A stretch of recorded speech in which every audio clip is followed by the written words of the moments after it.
heard him there. Um, so we'll go ahead and kick off. So a number of you have seen from the email that we sent out with this committee and its grant making capacity sunsetting in January of 2024. We've lost Ken, but he'll be back in a minute. With that sunsetting in 2024 and legislative session in 2024 beginning a month later, this is something to handle in the 2023 session. So OHCS has put forward a placeholder that essentially just said a placeholder legislative concept that essentially just says, like, we think we need to do something about this, but we don't know, and we're going to go ask the committee themselves how they would like to move forward. So today is just a discussion of, like, we have a month until we need to, a little less than a month till we need to submit a more permanent legislative concept. So that needs to be submitted by June 1st or 2nd, I believe. So today is just a discussion of how do you want to move forward as a committee? Do you want to move forward as a committee with your current grant making authority? Do you want grant making authority to move to another body? How would you like your work to continue? So I'll go ahead and turn it over to you all to kind of discuss. And I'm here for any questions about anything.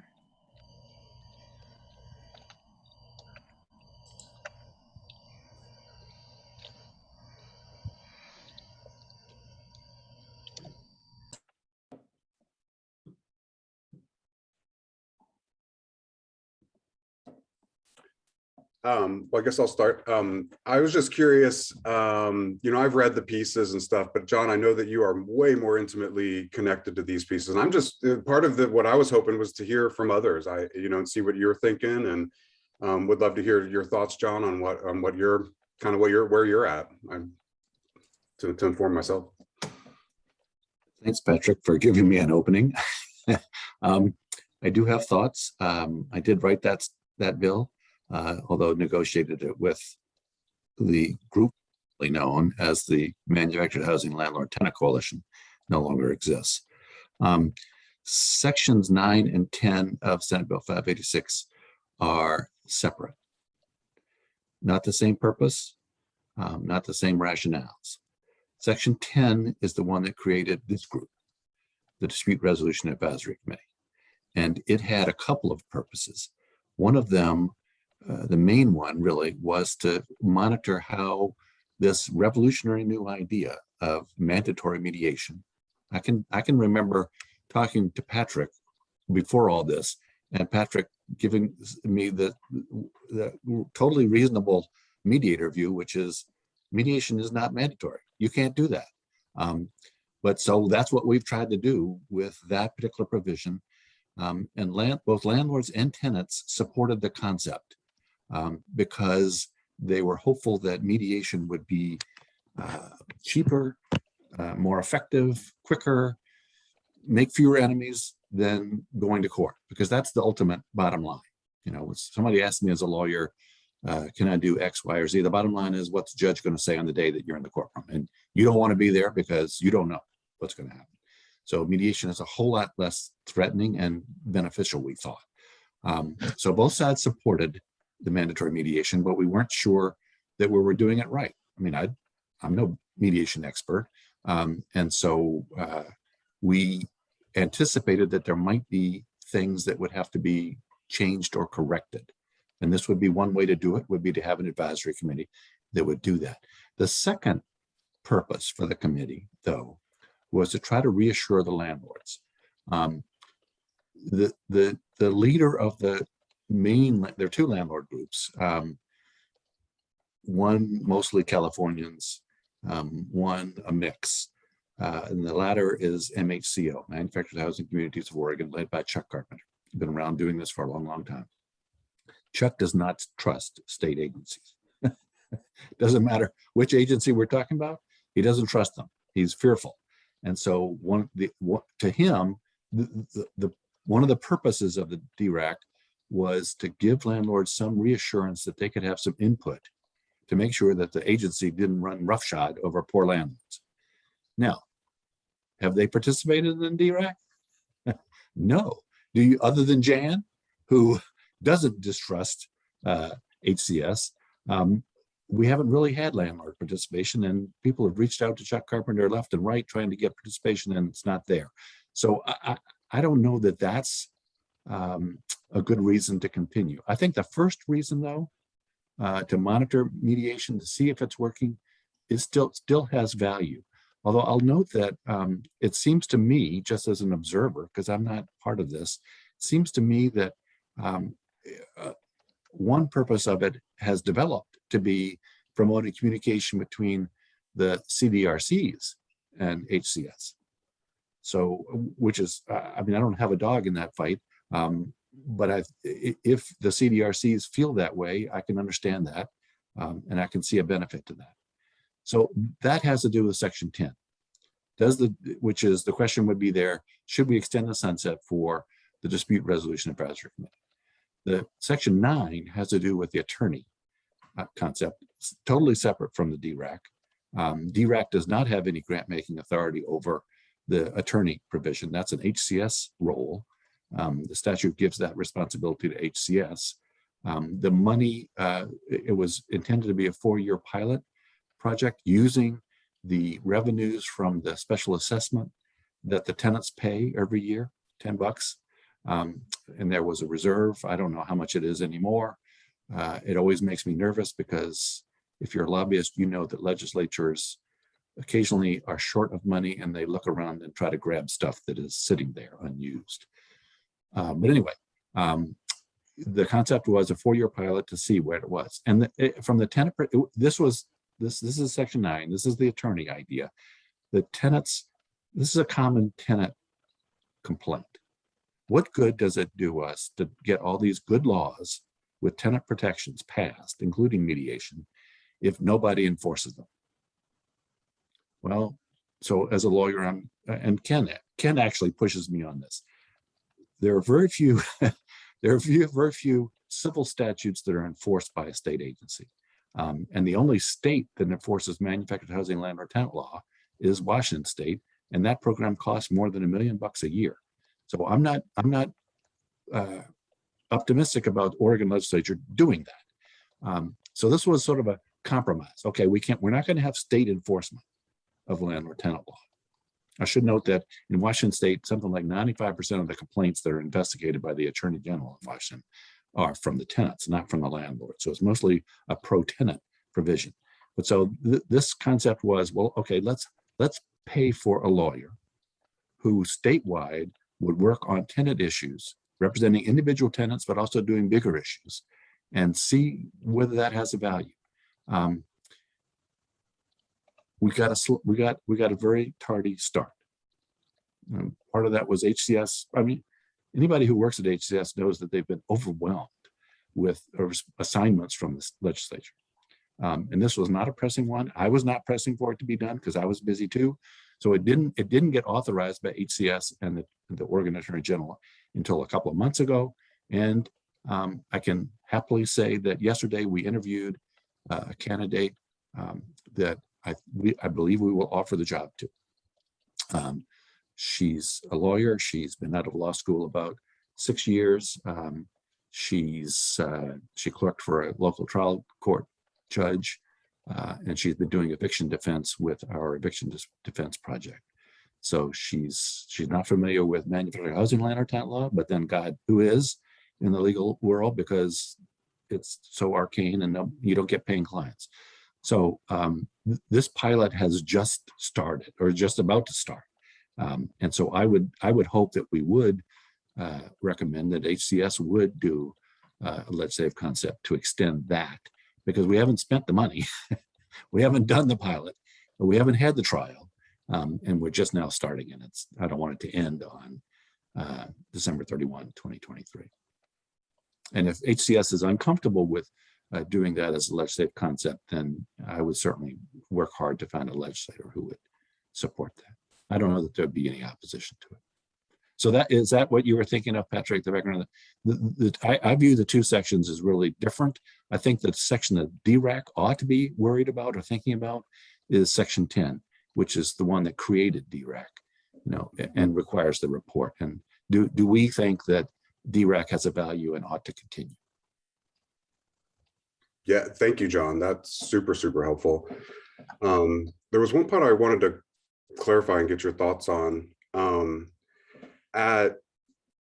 I don't think this body has grant making authority. We're just an advisory group. I was curious when it talks about the committee, it sounded like you were saying that it was disconnected from the section 9. Maybe disconnected is too strong of a word.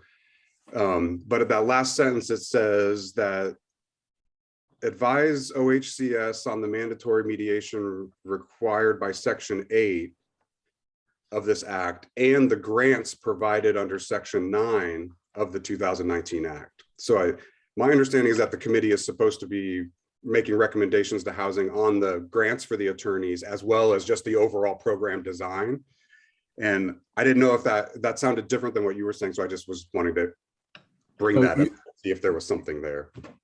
Or you're right. It does say that, and there is a role there for the DRAC with regard to that. Although I think, our experience over the last year was mostly working with Kim to move forward on getting the authorization to do the attorney hiring. I think that's been the limit of our role with that, was to encourage Kim to go forward. But you're right, that language is there. So well, they are connected in that way. Just want to make sure I wasn't, sometimes I can't read these things right. So you're a lawyer, you read it right.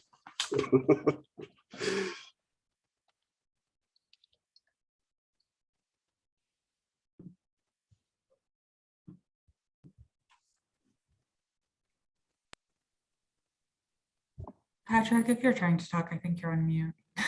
Which is funny because I'm talking about muting. I just wanted to bring up, because Angela, it sounds like you might not be able to participate because you're unable to unmute. Is that right? And then I'm wondering if Brian is in a similar boat. I just wanted to check in. Oh, you're okay. User error. Okay. All right. Just want to make sure we could all participate.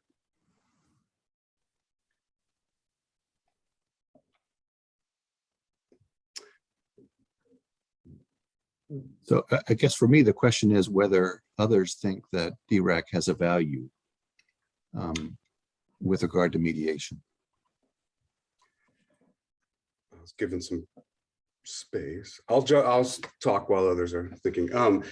I've found that it has had a lot of value. I mean, I feel like that in the past, so if this hadn't have been there, if this group hadn't have been together, I'm thinking, in the past, Ken has done a good job where he'll create these informal groups and, message things out and say like, hey, we're building this piece and we'll do that. But it feels it creates a lot more work for Ken, and that he's having to coordinate these pieces. And then it's kind of like an informal kind of feedback.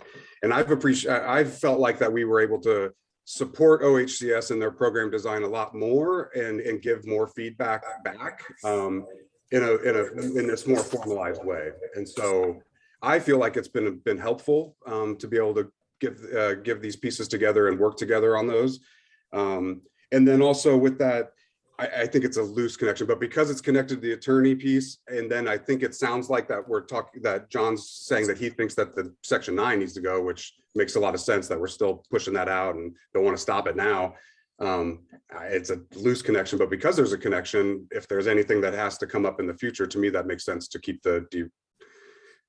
I like DRAC better than DRAC, John. A DRAC, I like that. So to keep DRAC going. So that's my thoughts. Well, yeah. Sorry about that. It sounds like that somebody could jump in there. Is that, yeah, it's just simply pushing both components out would be my personal suggestion, just because the DRAC needs to be there to evaluate to see if it's effective, and being that there was such a delay in getting both the attorney and other one because of COVID, which nobody could have thought about, of just pushing them both out for another 3 years. Don't know if that's what the discussion was, but.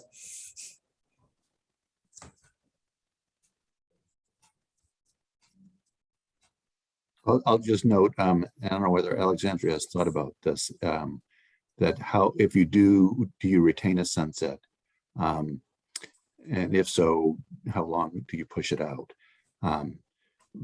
We were just Richard. gonna leave that up to you guys to determine.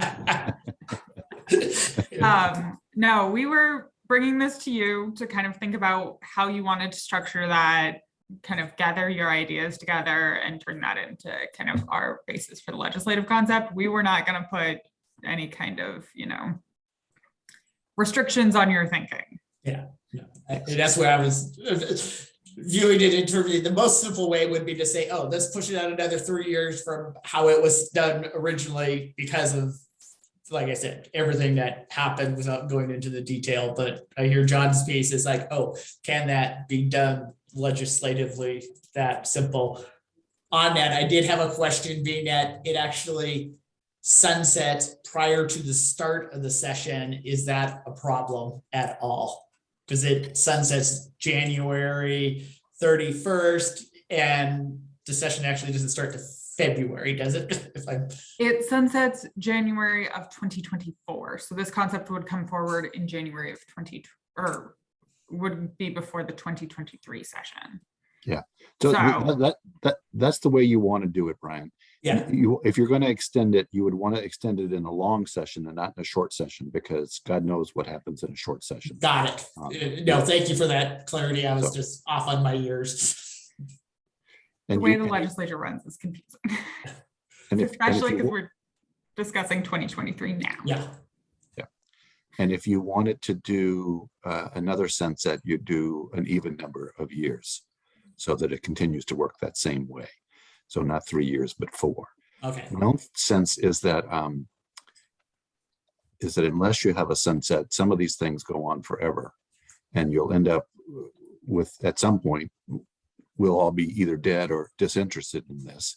And the agency will find itself with a statutory obligation that it really doesn't want to do anymore, or doesn't need to do anymore.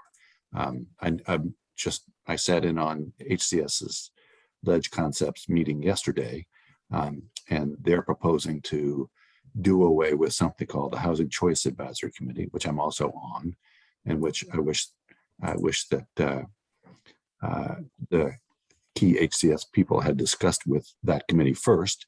But there's a reason for that. It may be that it's not needed anymore. And if you had a sunset, then you wouldn't have to actually introduce a bill to kill it. It would die on its own. I was taking more the position that it was, we don't know, being that the contract and the grant that was in this statute is just finally occurring and starting. So there isn't even data to know. It's like, oh yeah, this is really valuable and it should become permanent, or no, it should just go away. It's run its course and it's not needed. The data piece wasn't able to start and to have that answer. So I'm not so much worried about a sunset for the attorney provision, section 9. It may well be that we don't need to continue using the special assessment that the tenants pay to support that position after another 4-year period. The actual pilot part. There's a lot of money being thrown around for lawyers these days. I think, HCS is one of the main throwers around of money for lawyers these days. And I would be hopeful that in 4 years, the position would have proved its value and Oregon Law Center would continue to fund it out of other funds rather than a special assessment. But the DRAC is the entity that I'm thinking of. You need to think about whether you want to have another sunset or just remove the sunset and let it go forever. Being that it was an advisory, just that it's supposed to evaluate the value and the piece, and that hasn't happened yet. I guess that's where I was more leaning towards just continue pushing the sunset out and they're determining it, because I also don't want to make it a permanent committee if it's not going to serve a purpose either after and be needed and be trapped. I agree. And I also think it then encourages or forces this conversation to happen where we assess and say, is there value? Has there value? And then you kind of pull back together. I did have a question about financials. I don't need to know the actual dollars, but I was just curious of when this was budgeted or thought about 3 years ago, and now we're thinking about pushing it more. I just want to make sure, do we have any concern around the amount of money that's in MMCRC's bucket to be paying for any of this? Or I guess we're not getting paid for being on the committee. Maybe I'm not even asking the right question. I don't even. Yeah. I was just. No, Patrick, I thought about that one, and then I realized being at the grant is just finally being initiated. I'm making the assumption that original funds that were established are still there and available and hadn't been expended. And so that was, again, that whole piece of just rolling it forward, because they weren't paying any money out until a grant agreement got executed. And that is just happening. Yeah, I think that was a bit of stream of consciousness for me. I think that it does make sense, and I guess I just want, if anyone does have financial concerns, just want to air it. But I was just stream of consciousness there. There are costs to HCS to do both sections. I'm not sure how much cost there will be going forward for the attorney thing. Kim already did that work of trying to figure out what the criteria should be and approving it and working it through DOJ, but HCS had to pay DOJ. I don't know whether you're aware of this, but when a state agency uses the Department of Justice, you have to pay for that. So HCS has incurred some costs to set up the attorney provision in Section 9 of the bill. And then there are costs to run the DRAC. So Ken's time, Rick's time, Alexandra's time, Angelica's time, all that has to get billed to something. I don't know what the cost is. When I wrote the bill in 2019, I knew how much money was in the reserve from the special assessment because Ken, I think, had gotten that information. I don't know what the status of that is now, 3 years later. Hopefully it's not all gone.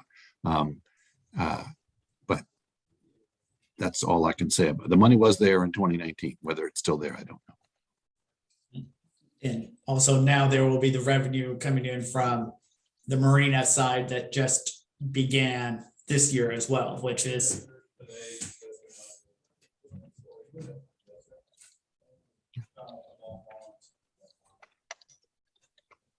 Rick or Ken, do you happen to have that piece of information available?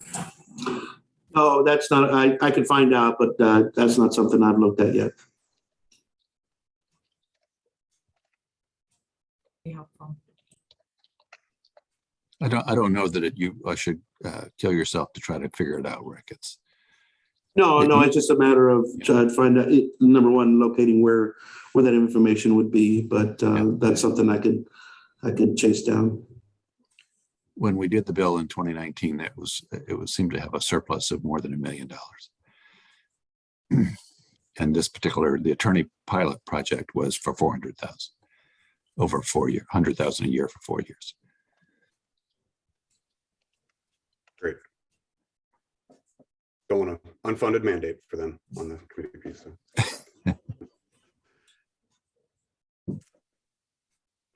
I'm curious, Heather or Angela, I'm wondering what your thoughts are about extending DRAC and all. Yeah. And then Tara as well. I don't know if she commented. I'll go. Oh, go ahead, Angela. So fundamentally, just to make sure I understand, because I did miss the last session. I'm sorry about that. This is about, assessing what value we have moving forward from this point, and should we extend it? Is that the heart of the question? Yes, there's a sunset. There's a sunset, and we go away if Yeah. the legislation isn't extended. So, from a really personal standpoint, I'm super busy. So it's very hard for me right now. I used to be able to dedicate 40 to 70 hours a week to, marina tenant stuff. Now that is drastically reduced because of my business. But so from a selfish point of view, I'm having less time moving forward.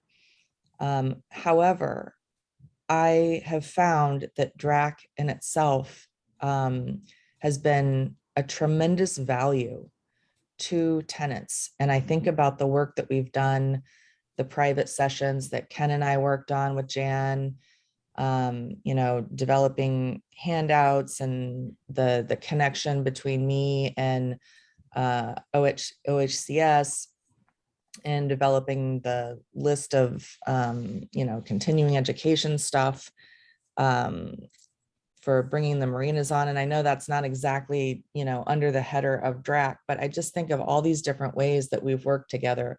The flow chart, you know, OSTA has posted the flow chart for mediation and the small claims, you know, court, what to do next if someone doesn't show up for mediation. And we've been just really partnering in a really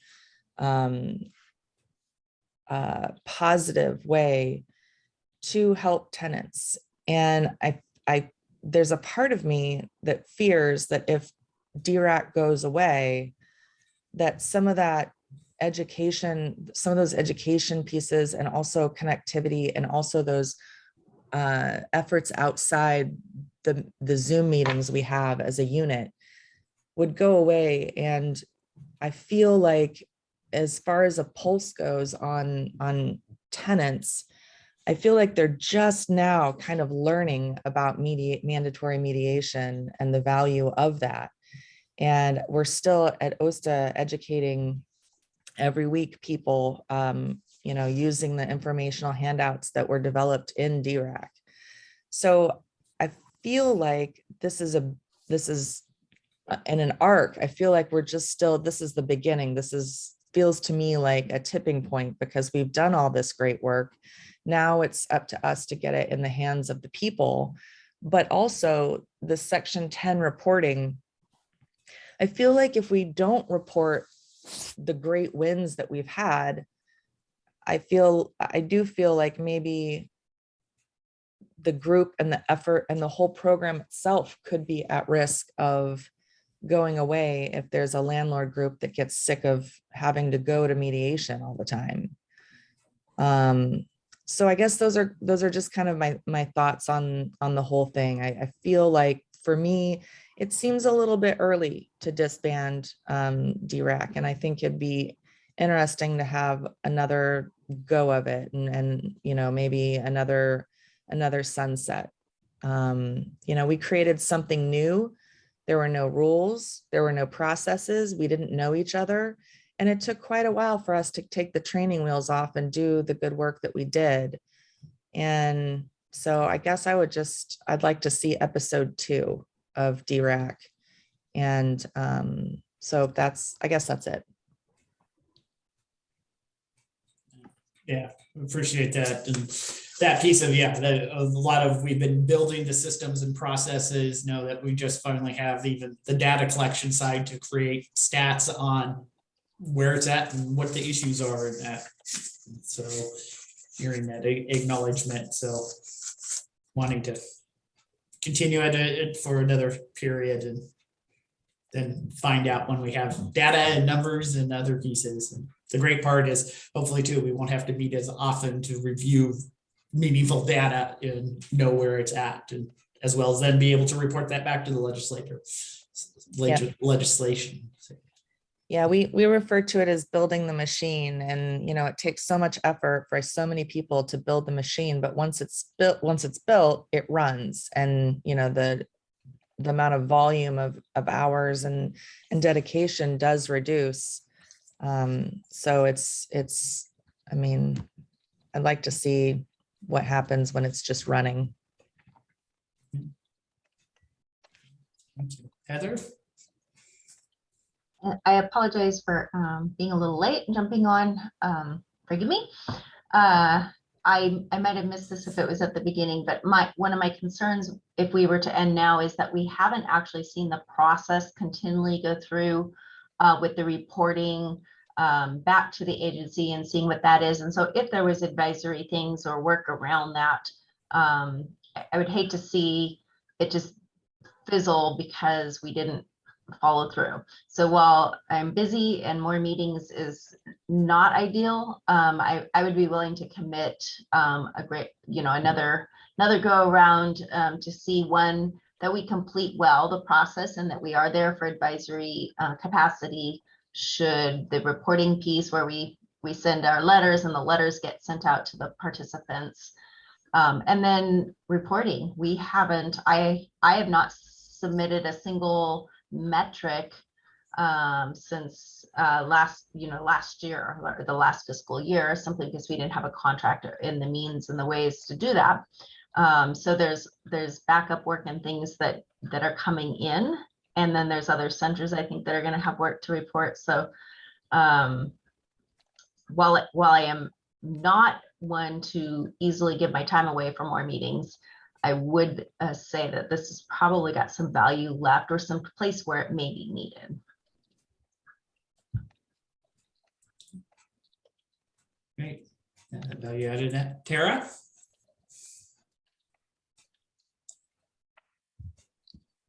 Yeah, well, I'll just echo what everybody's saying. I mean, I think it's clear that this has moved so much more slowly than we had wanted or anticipated. Some of that due to COVID, but I'm glad to hear that there's going to be an attorney hired soon. The interviews happened, so that feels like movement forward. And I would hate to disband before we can show a successful program, right? It just feels like it's not there yet, and I want to see that through. I guess too, and just one more thing. I mean, this reporting is like, I love metrics. I'm a metric girl. So the reporting is important to me. And because I am also, as John can attest, an optimistic person. And I wonder what happens if we are delivering, timely, regular reporting to appropriate interim committees of the Legislative Assembly. And what if our reporting is,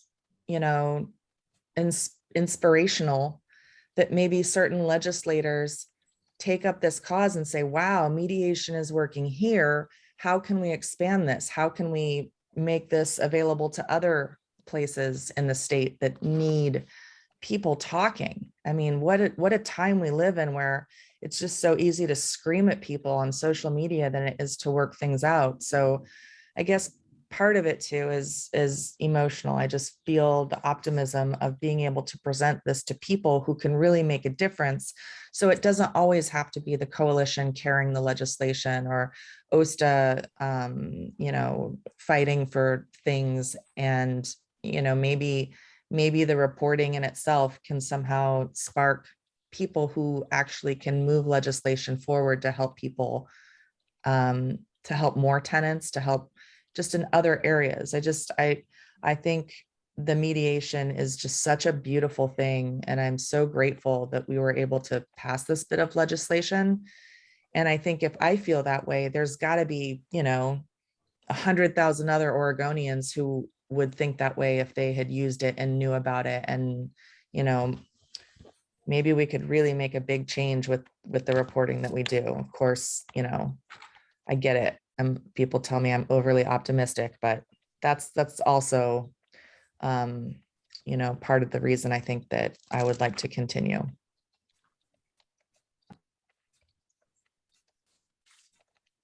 Great. Okay. Jan, did you have a comment or thought? Yes, I do. Good morning, everybody. And sometimes my connection is not really too well, but I certainly agree with what John, Patrick, and Brian and Heather have said about it. I think it should continue, and Angela has supported it, which is really important. She's done a lot of work on this. I think it's really, it has a real good function for us to oversee what's going on and to support it and provide input, because we have 3 or 4 voices, and I'm speaking for the landlords. And I apologize for them being quiet, but they're relying on me to pick up the ball there, which I have done. But I think expanding, if we keep going and we report it, that that there might be some chances to expand this to all Oregon tenants. I think one of the people that can help that considerably would be John, if he stays in his current roles, because I think that he has such a good connection to the legislators that it would be really important to promote this statewide. I'm talking about mediation, not necessarily our job of overseeing. So those are my thoughts on it. Apologize for being hoarse today, but it's the weather. Thanks, everybody. Thanks, Jan. Other comments or discussion? Be curious, Ken, whether you see a value to DREC. Me, I think absolutely, because it forces communication. In the past, it was kind of catch as catch can. Now it's been formalized, and there's a regular interchange of information. And I did send out a short note to Rick and to Brian as to some unfinished business we had in terms of things like mandatory group mediation. We had never really thought of it, but it kind of evolved into an issue that I think we've handled pretty well. But it was done with the discussion within this group and passing along and developing some scenarios in terms of, I think when we first started, there was concerns about what questions, how do we go about approaching that? And so I was able to pull together a light script that everybody kind of bought off on. And you don't have that if this goes away. Maybe it meets only once a quarter or something, who knows? But I think in this embryonic stage, you do need to be able to look at your data and verify, for reality. And if you're wanting to give accurate information to the legislature, you have to do that. And we, quite frankly, haven't been there yet to pull all the numbers together, but we put a lot of, I think, best practices into place. And we got multiple inputs from as many sectors and stakeholders as we could. So I think it's a great start.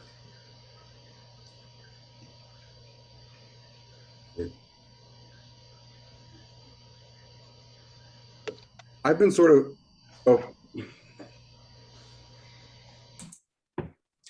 I've been sort of listening and hearing kind of two buckets. There's like a system view and then a personnel sort of view. And I think I'm hearing from everybody that system-wise, it makes sense to extend this and keep going.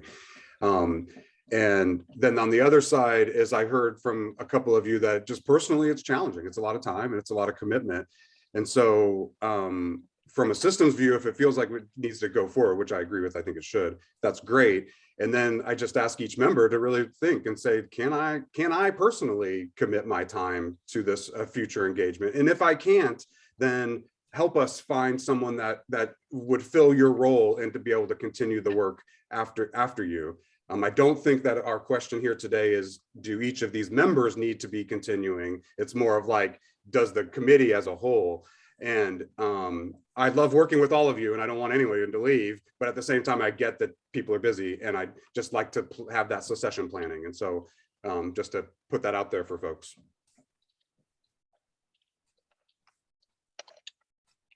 Great. And so at this point, other discussion or comments? And if not, would ask for someone to make a motion. Yeah, Angela. Yeah, I'll respond to that for me personally. This is really important work for me, you guys. I mean, I've since 2016, when I first made a desperate call to Ken, didn't know who he was. There's just, there was a 2.5 year period where I lived and breathed Oregon marina tenant law. So I would not, as busy as I am, I would not want to quit without finding a replacement. I do like the idea of eventually finding a replacement. But you know, if you guys will continue to have me, I can do what I can do. I obviously did a big project recently with Ken and Jan on the sides. So I do have some volunteer hours every week. I still work for OSTA, work with OSTA. But I don't want there to be a void. And so if you guys can live with me every once in a while, like last time, just saying, oh, I'm so sorry, I cannot make it. I just had way too much going on and deadlines and people for my business waiting on me. And I do want to apologize for missing because it is very important work for me. So if it's okay if we do meet less, then it's easier for me to make every meeting.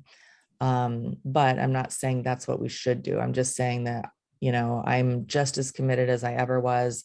It's just that every once in a while, there may be a time where I just absolutely cannot attend an actual meeting, but I do read the notes because this is so important for me. Remind me, we're already on an every other month meeting schedule? Which we just started in that piece, and one of the other ones I'll say with this special meeting, because of the timing piece, would when we get to it, would ask us to consider not meeting in June and then meeting in July. I think would be our next, or August would be our next one if we were sticking with our every other month schedule. But I think Patrick's comment about succession is really important, because I think each one of you have a person or persons that fills in for you at times, and this should be a possible development opportunity for people in your organization that you know, it's that exchange of ideas, and decision making is an important piece, I think, in the development of anybody in your organization that, you know, that you rely on. And I think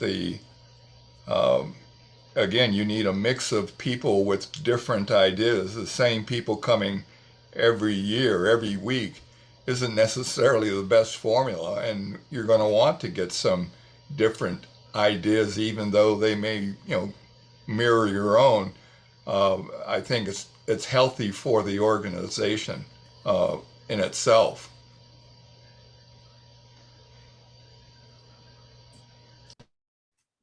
yeah, So I will make a motion that we ask HCS to submit a legislative concept to DAS to amend Senate Bill 586, subsection 9 and subsection 10, or section 9 and section 10, to extend the sunset on both provisions by 4 years.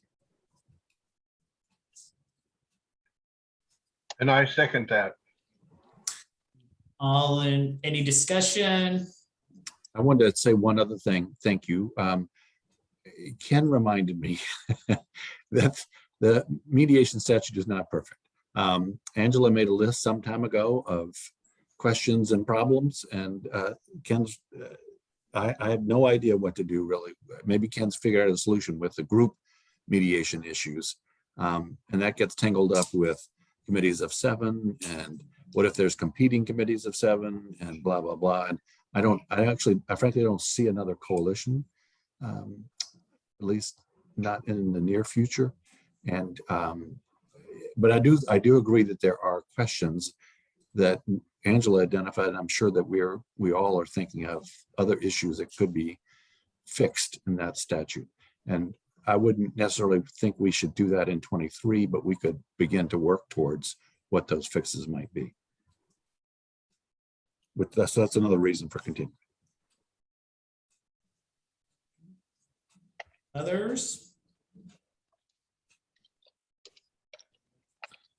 Seeing and hearing none for members, all in favor, an aye or raising your hand. And I see everybody's hand raised, so it's unanimous of those. Tara, I guess, is the one I don't know.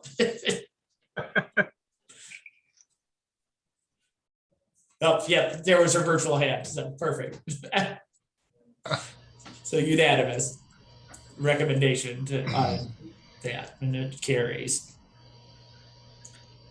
So with that, my only other one would be the June meeting. Would we like to not meet in June? I don't think there was anything real pressing on the agenda from the prior meeting, and have our first regular meeting on the every other month schedule would be August, or if there's a reason to shift to July.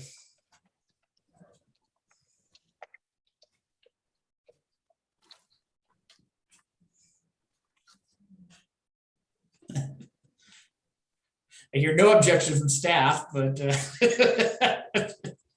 supposed to don't- make the recommendations as the members, so.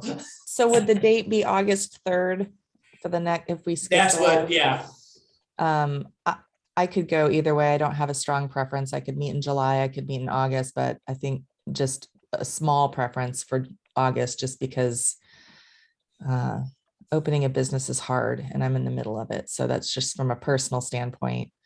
It'd be nice to feel like my business is up and running before we met again. August works for me. okay. So with that, if we could say our next meeting will be August 3rd at the usual 10 a.m. Meaning that we will not meet in June, being that we had this special meeting today. One piece for the agenda for that one is we will need to do elections for the chair and vice chair position, because that according to the bylaws.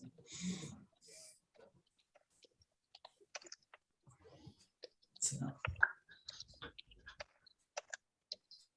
And So before we go, I want to thank HCS staff for forcing us to face this issue. Great, thank you. yes. Happy to help. We'll get a placeholder drafted or actual legislative concept drafted on this one. Thank you. And everybody- Yes. Great. Thank you all. And if there's nothing else, we'll let folks go and have a great May, June, and